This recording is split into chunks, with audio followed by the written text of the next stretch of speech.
ફાલ્ગુન નદીના કિનારે આપણે બધાએ ગઈ સાલ ત્યાં કથા કરી. રાજા બાપાના આશીર્વાદથી, રાજા બાપાની પ્રેરણાથી આપણે બધાએ ત્યાં ગયા, પિતૃતર્પણ કર્યું. અને રાજા બાપા એવું માઇકમાં બોલ્યા હતા ચોથે પાંચમે દિવસ.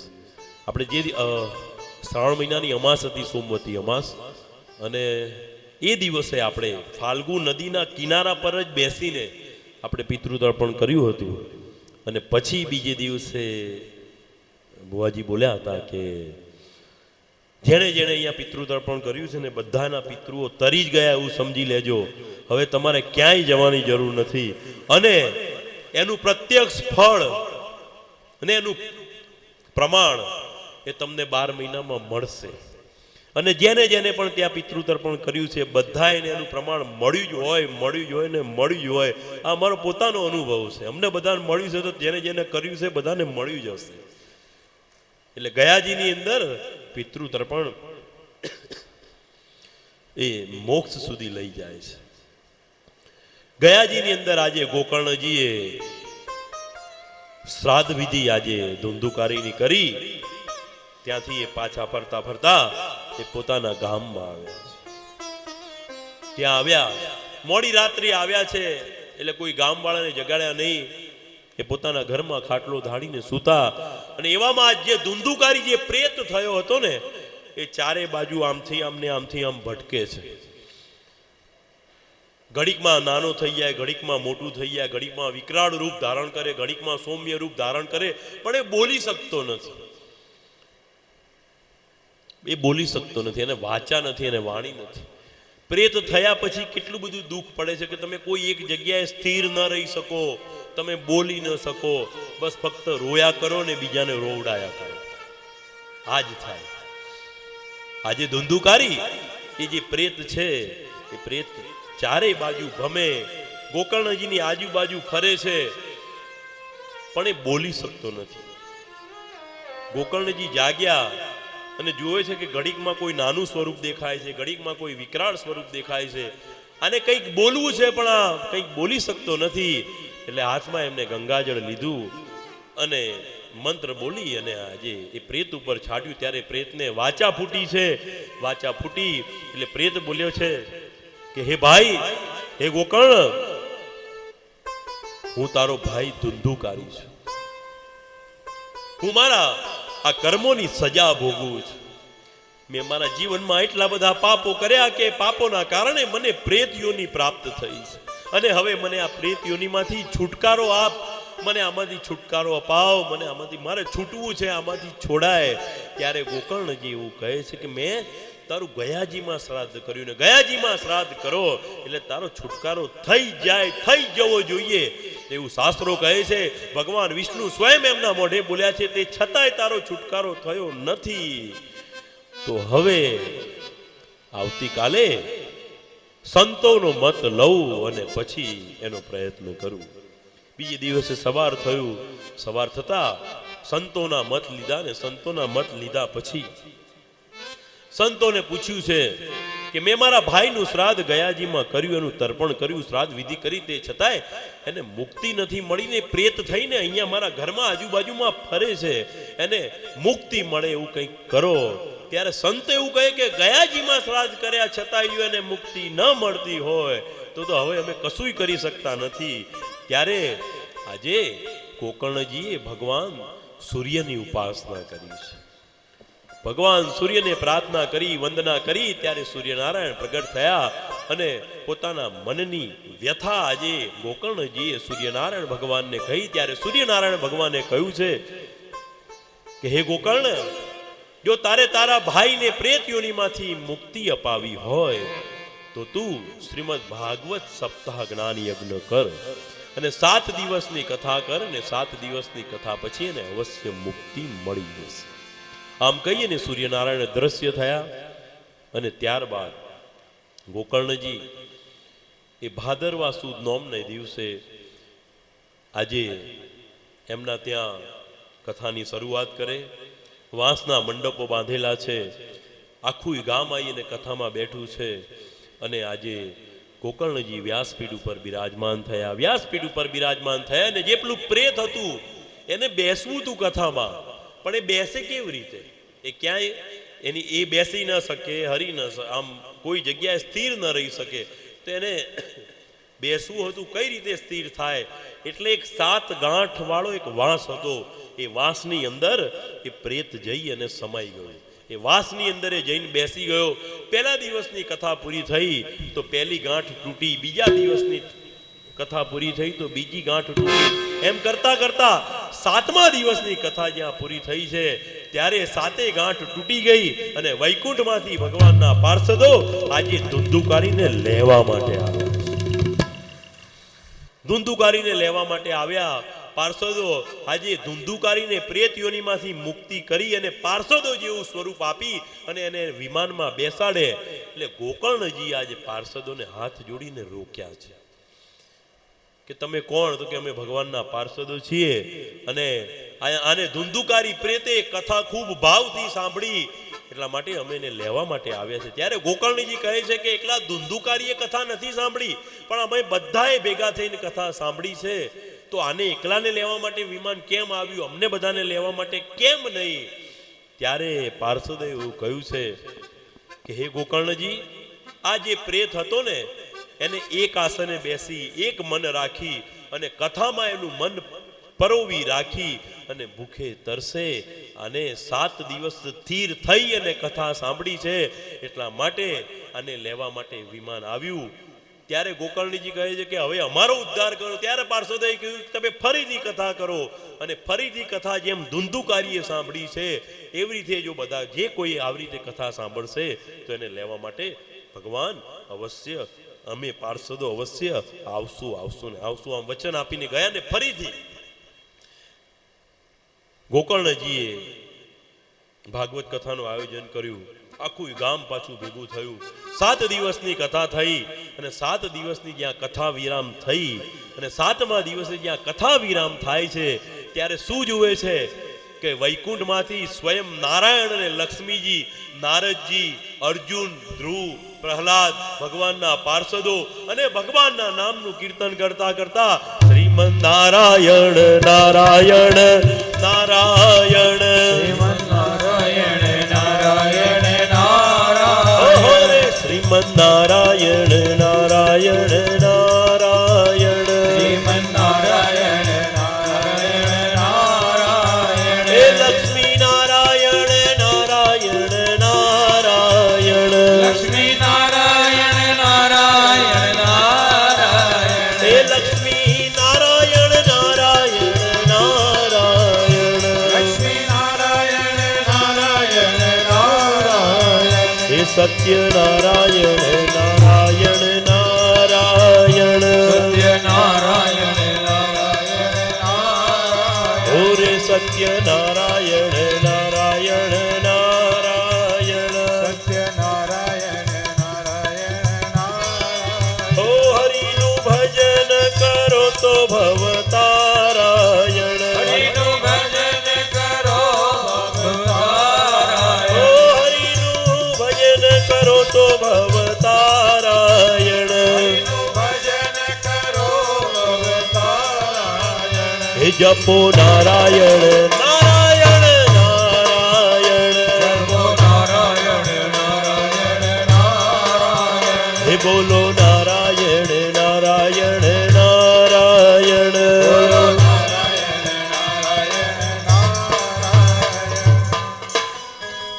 આજે સ્વયં ચતુર્ભુજ નારાયણ વૈકુંઠમાંથી લક્ષ્મીજીને લઈ અને જે જગ્યાએ કથા ચાલુ છે એ કથા સ્થળ ઉપર આવ્યા છે અને જેટલા જેટલાએ પણ પ્રેમથી કથા સાંભળી એ બધાને લઈ અને ભગવાન વૈકુંઠમાં જાય છે.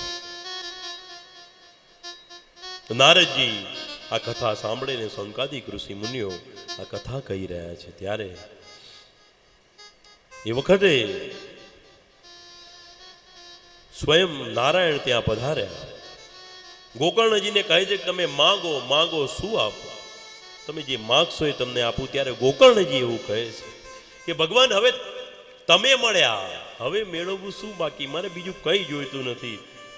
પણ સંસારી જીવ છું તો એટલું માંગુ કે શું, કે જે જગ્યાએ ભાગવત કથા થતી હોય એ દિવસે તમે 7મે દિવસે જઈને બધાને દર્શન આપજો. બસ આજ માગું છું. ને ભગવાને કહ્યું તથાસ્તુ તથાસ્તુ તથાસ્તુ. જે જગ્યાએ ભાગવતની કથા થતી હોય ત્યાં ભગવાન 7મે દિવસે આવી અને અવશ્ય દર્શન આપે છે. બસ આપણે એ દ્રષ્ટિ કેળવવાની જરૂર છે. અને જે કથા પ્રેમથી સાંભળે છે ભગવાન એમને એમના વિમાનમાં લઈ જાય છે. એટલે જવાની તૈયારી રાખજો. 7મે દિવસે વિમાન ઉતરશે. વિમાન ઉતરશે. કોણ કોને જવું છે?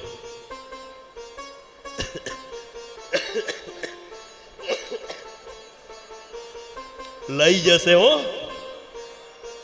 લઈ જશે. હું વ્યાસપીઠ ઉપરથી બોલું છું, મારો અનુભવ બોલે છે.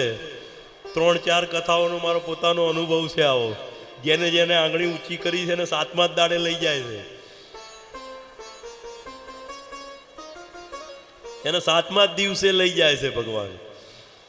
અમાર તો ભગવાન લેવા આવે તો અમે તો એવું કહીએ હાથ જોડી કે ભગવાન અમારે આવું, આમાં તો ઘણી કથાઓ કરવી છે, અમને કથા કરવા દો બસ. અમારે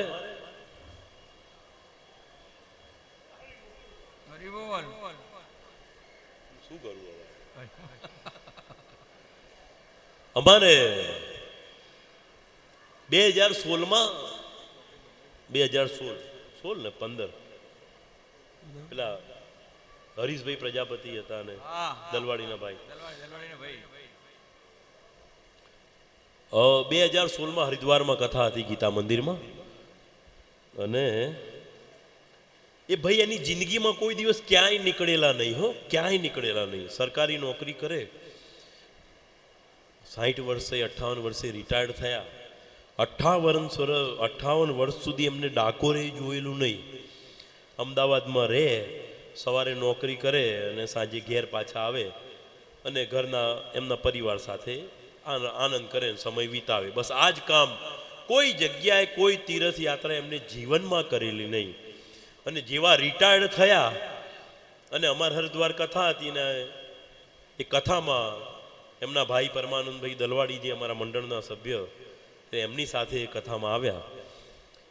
7 દિવસ સુધી એમને કથા બરોબર પ્રેમથી સાંભળી અને સાંભળ્યા પછી 7મે દિવસે બધા સૌ લોકો મને મળવા આવે એવી રીતે એ પણ મને મળવા માટે આવ્યા. અને મને મળીને એવું કીધું છે કે જેમ પરીક્ષિત રાજાએ કથા સાંભળી હતી અને એને લેવા માટે વિમાન આવ્યું હતું, ધુંધુકારીએ જેમ કથા સાંભળીને એને લેવા માટે વિમાન આવ્યું ને, તો મેં પણ બહુ પ્રેમથી કથા સાંભળી છે. એટલે મને લેવા માટે ભગવાન વિમાન લઈને આવશે ને આવશે. હું જેનું જેવું ભાવ, જેની જેવી શ્રદ્ધા, આવું બધું રોજ અમને તો ઘણા બધા મળતા હોય. એટલે અમારે તો હા ભાઈ, જેવો તમારો ભાવ હશે, જેવી તમારી શ્રદ્ધા હશે એવો ભગવાન આવશે, આવું કીધું મેં તો. અને એના નખમાંય ક્યાંય રોગ નહીં, કશુંય નહીં. અને 7મે દિવસે બધા ત્યાંથી નીકળ્યા, રેલવે સ્ટેશન જવા માટે નીકળ્યા. અને રેલવે સ્ટેશન ઉપર પગ જ મૂક્યો છે ભાઈએ અને એકદમ બેસી ગયા.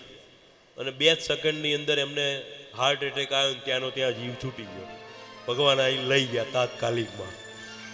એટલે જેવું બોલશો એવું થશે. એટલે વિચાર કરીને બોલજો, પછી એવું મનમાં ના રહી જાય કે માં તો દીકરો દીકરી પરણાવવાના રહી ગયા ને આ રહી ગયું ને તે રહી ગયું. ભગવાન લઈ જ જશે એ વાત નક્કી છે. અમે તો ના પાડીએ છીએ, અમારે કથા કરવાની છે. હજુ તો અહીંથી તરત નીકળીને 10 દાડા પછી બદ્રીનાથ કથા છે. અમે તો બદ્રીનાથ જવું છે. અમને કથા કરવા દેજો ભગવાન, અમને અહીં રહેવા દેજો. 7મે દિવસે જે જગ્યાએ કથા થતી હોય ત્યાં પરમાત્મા અવશ્ય દર્શન આપવા માટે આવે છે. આવી રીતે પરમાત્મા ગોકર્ણજીને આશીર્વાદ આપે છે. તો 7મે દિવસે પરમાત્મા અવશ્ય આપણને દર્શન આપવા માટે આવશે. બસ એ દ્રષ્ટિ કેળવવાની છે. આમ સૌનકાદિક ઋષિ મુનિઓ એ નારદજીને આવી કથા કહી. ત્યારબાદ આપણે 6ઠા અધ્યાયમાં જઈએ તો સૂતજી મહારાજ આગળ કહે છે કે હે સૌનકાદિક ઋષિ મુનિઓ, આ ભાગવતની કથા સર્વપ્રથમ ભગવાન શ્રી કૃષ્ણએ પોતાની લીલાઓને વિશ્રામ આપીને સ્વધામ ગયા. એના 300 વર્ષ પછી ભાદરવા સુદ નોમને દિવસે શ્રી સુખદેવજી મહારાજે રાજા પરીક્ષિતને આ કથા સંભળાવી હતી. શુક્રતાલની અંદર, હરિદ્વારની આગળ 100 કિલોમીટર દૂર શુક્રતાલ છે. ત્યાં વડની નીચે બેસી અને સુખદેવજી મહારાજે પરીક્ષિત રાજાને કથા સંભળાવી હતી. સુખદેવજી મહારાજના 200 વર્ષ પછી, એટલે કે ભગવાનના સ્વધામ ગયાના 500 વર્ષ પછી ગોકર્ણ મહારાજે ધુંધુકારીને આ કથા સંભળાવી હતી. સનકાદિક ઋષિ મુનિઓએ નારદજીને ગોકર્ણજીના ગયાના 300 વર્ષ પછી, એટલે કે ભગવાનના સ્વધામ ગયાના 800 વર્ષ પછી આ ભક્તિ, જ્ઞાન અને વૈરાગ્યને આ કથા સંભળાવી હતી. આ કથા અતિ દિવ્ય છે. ફક્ત 7 દિવસ સુધી હૃદયથી, પ્રેમથી ભગવાનની કથા સાંભળવાથી ભક્તિની અને મુક્તિની પ્રાપ્તિ થાય છે. આ શ્રીમદ ભાગવત કથા એના 12 સ્કંદ છે, 335 અધ્યાય છે, 18,000 આના શ્લોક છે, 5,23,000 આના અક્ષરો છે. અને આ કથા એટલી બધી દિવ્ય છે કે આ કથાનું રોજ આપણે પાન કરવું પડે. આ કથા રોજ આપણે વાંચવી પડે, સાંભળવી પડે. પણ આખી કથા આપણે ન સાંભળી શકીએ તો રોજ 1 અધ્યાયનો પાઠ કરો. રોજ 1 અધ્યાયનો પાઠ પણ ન થાય તો રોજ 1 શ્લોકનો પાઠ કરો. 1 શ્લોકનો પાઠ ન થાય તો અડધા શ્લોકનો પાઠ કરો. અડધા શ્લોકનો પણ પાઠ ન થાય તો અડધા શ્લોકનોય. પણ જે મનુષ્ય આ ભાગવત કથાના અડધા શ્લોકનો પણ પાઠ કરશે તો એને પણ અવશ્ય મુક્તિ મળશે. આવું સૂતજી મહારાજ સૌકાદિક ઋષિ મુનિઓને કહે છે. આપણે કોઈની પાસે 500 રૂપિયા માંગતા હોય, જેમ કે હું ભીખાભાઈ પાસે 500 રૂપિયા માગું છું હો, એમને નહીં કહેતો. હું ભીખાભાઈ પાસે 500 રૂપિયા માગું છું અને હું એમની પાસે 500 રૂપિયા લેવા જાઉં તો એ મને રૂપિયાના સિક્કા આપે તો એ મારે રૂપિયાના સિક્કા ગણવા પડે. 1 2 3 4 5 6, કારણ કે એમાં 2-5 ઓછા હોય તો એ મને 5-10 રૂપિયાનું નુકસાન મને થાય. અને 500 રૂપિયાની નોટ આપે તો એ 500 રૂપિયાની નોટ આમ જોઈને આમ તરત ખિસ્સામાં મૂકી દેવાના, એને કંઈ ગણવાના હોય. 500 રૂપિયા જ છે તો રૂપિયાના જે 500 સિક્કા છે એનું મૂલ્ય પણ 500 થાય અને જે 500ની નોટ છે એનું પણ મૂલ્ય 500 થાય. તો ભાગવતજીમાં એવું છે કે ભાગવતજીના 18,000 શ્લોકનું રોજ પાન કરવું પડે, 18,000 શ્લોકનો રોજ પાઠ કરવો પડે. પણ એ 18,000 શ્લોક બરોબર 18,000 શ્લોકને એક ત્રાજવામાં મૂકો ને બીજા એક ત્રાજવાની અંદર આ જે શ્લોક લખ્યો છે પાછળ, કૃષ્ણાય વાસુદેવાય હરયે પરમાત્મને પ્રણતઃ ક્લેશનાશાય ગોવિંદાય નમો નમઃ, આ એક શ્લોકનો પાઠ કરો તો 18,000 શ્લોકનું જે ફળ પ્રાપ્ત થાય છે એ જ ફળ ફક્ત ને ફક્ત આ એક શ્લોક બોલવાથી પ્રાપ્ત થાય. બીજું કંઈ અહીંથી શીખીને ન જાઓ, કંઈ વાંધો નહીં, પણ આ શ્લોક અવશ્ય શીખીને જજો, આ શ્લોક યાદ રાખીને જજો, રોજ આ શ્લોકનો પાઠ કરજો. પરમાત્મા અવશ્ય તમારી ભેળો ઉભો રહેશે. આ ભાગવત કથા એ 12 સ્કંદ, 335 અધ્યાય અને 5,23,000 શબ્દોની છે. ત્યારબાદ શ્રોતા વક્તાના લક્ષણો જણાવ્યા છે. વક્તા કેવો હોવો જોઈએ, શ્રોતા કેવા હોવા જોઈએ, એ માહિતી 10 શ્લોકની અંદર બતાવી છે. વક્તા વિરક્તો હોવો જોઈએ, કાં તો પછી સાધુ હોવો જોઈએ, કાં પછી સંત હોવો જોઈએ, કાં પછી વિપ્ર હોવો જોઈએ, અને દુનિયાની માયાથી પર હોવો જોઈએ. આવા બધા એ વક્તાના લક્ષણો છે. ત્યારબાદ શ્રોતાના લક્ષણો બતાવે છે કે કઈ રીતે બેસીને કથા સાંભળવી. તો કથા એક આસને બેસીને સાંભળવી, કથા દરમિયાન વાતો ન કરવી, કથા દરમિયાન બગાસા ન ખાવા, કથા દરમિયાન સૂઈ ન જવું, કથા દરમિયાન આજુબાજુ ડાફોડ, હું કશું નથી કહેતો, આ બધું અંદર લખેલું છે ને બોલું છું. હું તો ખાલી તમને માહિતગાર કરું છે કે અંદર આવું આવું લખ્યું છે એમ. કથા દરમિયાન આજુબાજુ ડાફોડિયા ન મારવા, આવું બધું અહીંયા લખેલું છે. એટલે આપણે તો બધા શાંતિથી જ કથા સાંભળીએ છીએ, આપણને બગાસા આવતા નથી, આપણે વાતો કરતા નથી. એટલે આ બધા શ્રોતાના લક્ષણો બતાવે છે. 6ઠ્ઠો અધ્યાય અહીંયા પૂરો થાય ને હવે આ ભાગવતનું મહાત્મ્યને આપણે અહીંયા વિરામ આપીએ અને હવે આપણે ભાગવત કથાની અંદર પ્રવેશ કરીએ છીએ. અત્યાર સુધી જે આપણે સાંભળ્યું એ ભાગવતનું મહાત્મય હતું. 6 અધ્યાય પદ્મ પુરાણ અંતર્ગત કે આ ભાગવત એટલે શું, ભાગવત સાંભળવાથી કોને કોને મુક્તિ મળે, કેવો જીવ હોય. આપણે બધા ધુંધુકારી જેવા તો નથી, એટલી મને ખબર પડે. ધુંધુકારીએ કેટલા બધા પાપ કર્યા કે પોતાની માને મારતો, પોતાના બાપને મારતો, ન ખાવાનું ખાતો, ન પીવાનું પીતો, નાના નાના બાળકોને, જીવતા બાળકોને કૂવામાં નાખી દેતો, મરદાના હાથે ભોજન કરતો. આટલા બધા ખરાબ કર્મ એને કરેલા, તે છતાંય એને ભાગવત સાંભળવાથી જો મુક્તિ મળી જતી હોય તો આપણે ધુંધુકારી જેટલા તો પાપી નથી નથી ને નથી. આ ભાગવત સાંભળવાથી કેવાને મુક્તિ મળે એ આ ભાગવત મહાત્મયમાં એનું વર્ણન થયું. અને આ ભાગવત મહાત્મયને આપણે વિરામ આપીએ અને હવે ભાગવત કથામાં આપણે પ્રવેશ કરીએ. ભાગવત કથામાં પ્રવેશ કરીએ